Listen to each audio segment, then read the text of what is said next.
सब प्रेम साहेब बनते हैं। आप सभी को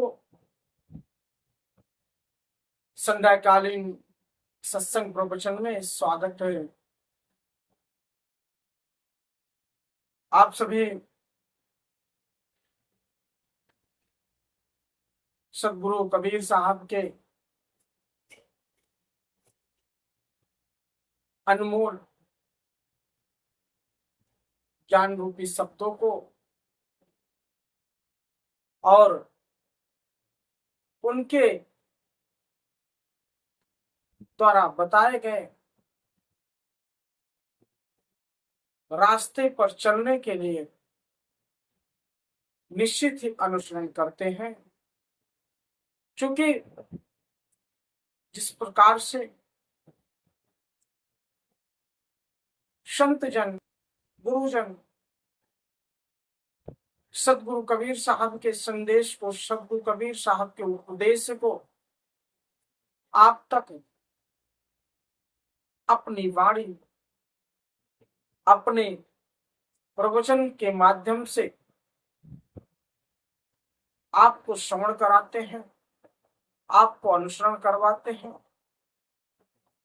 वह बहुत ही सराहनीय है। सदगुरु कबीर साहब ने एक बार ऐसे ही आडंबरवादी और पाखंडवादी ब्रह्मजाल तोड़ने के लिए उनकी एक बहुत प्रसिद्ध साखी है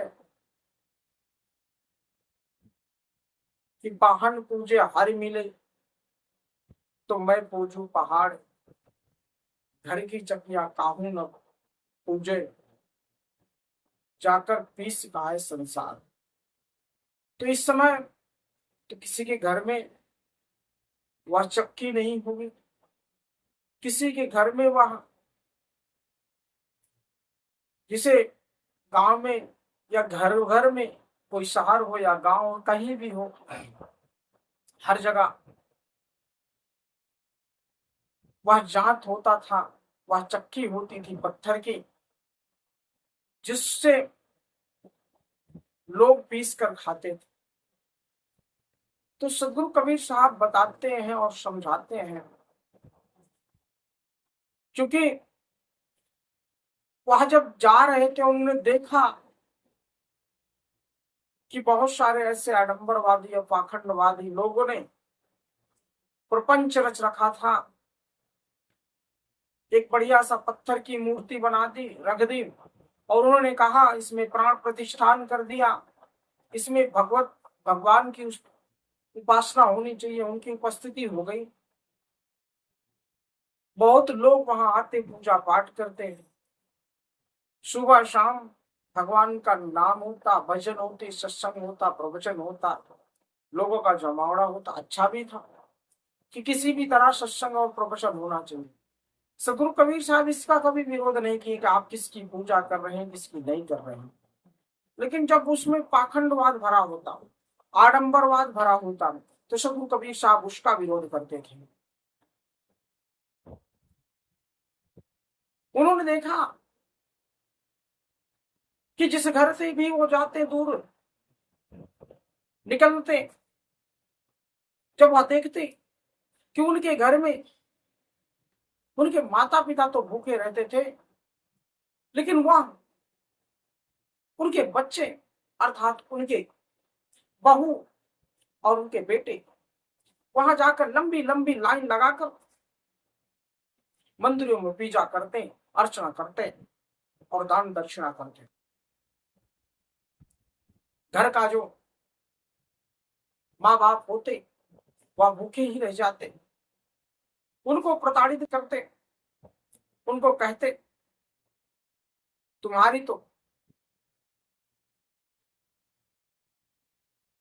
हर दिन की यही नौटंकी है, हर दिन की यही समस्या, तुम कम मर नहीं जाते, कब मेरा पीछा छोड़ोगे। यह सब देख के सदगुरु कबीर साहब को रोना आता था।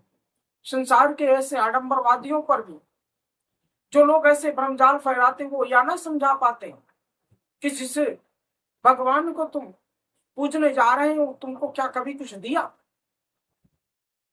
क्या तुम्हें कभी दर्शन दिए? लेकिन जिस भगवान रूपी, जिस ईश्वर रूपी माँ बाप को आपने भूखे छोड़ा रखा है, कभी उनका हालचाल जानो, उनकी मन की व्यथा को आपने कभी समझने की कोशिश की?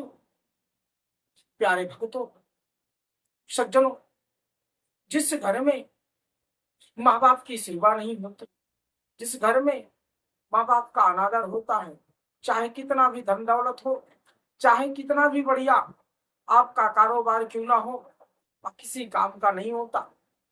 क्योंकि अगर माँ बाप आपकी खुशी ना रहे, अगर वो सुखी ना रहे, तो आपका जीवन व्यर्थ अकारथ जाएगा। इसके लिए आपको जिस भगवान, जिस अल्लाह, जिस देवी, जिस देवता की पूजा करते हो, वह भी आपको निष्ठुर और मूर्ख समझेंगे। तो पहले समझना चाहिए कि आपको करना क्या है, आखिर आपको भगवान मिलेंगे कहाँ, आखिर आपको ईश्वर के दर्शन होंगे कहाँ। लेकिन यह कोई नहीं समझता। इसी पर सदगुरु कबीर साहब, वहां पर बहुत सारे ज्ञानी लोग रहते, वह भी यह समझाते, वह कहते हैं कि जब तुम छोटी सी शिला का, एक पत्थर का पूजा कर रहे हो, आपको उसमें भगवान का दर्शन प्राप्त हो रहा, तो मैं तो पूरे पहाड़ की पूजा करूंगा। लेकिन सदगुरु कबीर साहब की बातें लोगों को बुरा लगती है कि सदगुरु कबीर साहब हमारा विरोध कर रहे हैं, सदगुरु कबीर साहब हमारे भगवान का विरोध कर रहे हैं।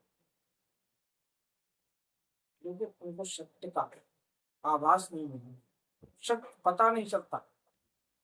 इसलिए आप खुद समझिए, विचार करिए बंधुओं, क्या सही है। हम सदगुरु कबीर साहब की इसी विचारधारा को जन जन तक पहुंचाने का काम करते हैं। हमारा, आपका, सबका यही ध्येय है। हमारे कबीर पंथ के लोग भी बड़ी बड़ी कंठियां पहन लेते हैं, उनको देखिए तो कबीर पंथ के बड़ी बड़ी से बातें, बड़ी बड़ी से प्रवचन करेंगे, सत्संग करेंगे, लेकिन उनके माँ बाप भी आज एक एक दाने के लिए तरसते। वह आकर भजन सत्संग तो सुनते हैं, लेकिन वह भी इसी आडंबरवाद, इसी पाखंडवाद की भेंट चढ़ गए। सदगुरु कबीर साहब कहते हैं ऐसे लोगों को, ऐसे लोगों के यहाँ कभी किसी संत को भोजन भी नहीं करना चाहिए, कभी किसी संत को बैठना भी नहीं चाहिए जो अपने माँ बाप का अनादर करते हैं। तो सदगुरु कबीर साहब संसार समस्त मनुष्यों को ज्ञान यही बांटते हैं, लेकिन कोई समझे ना, कोई अज्ञानी मूर्ख जब इन बातों को ना समझ पाए तो क्या करोगे?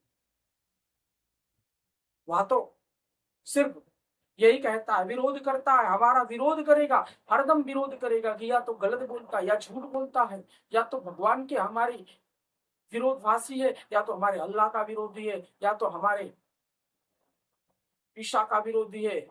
नहीं, किसी का विरोध नहीं हम करते, हम सिर्फ सत्य बताते हैं। इस चीज को आप समझिए।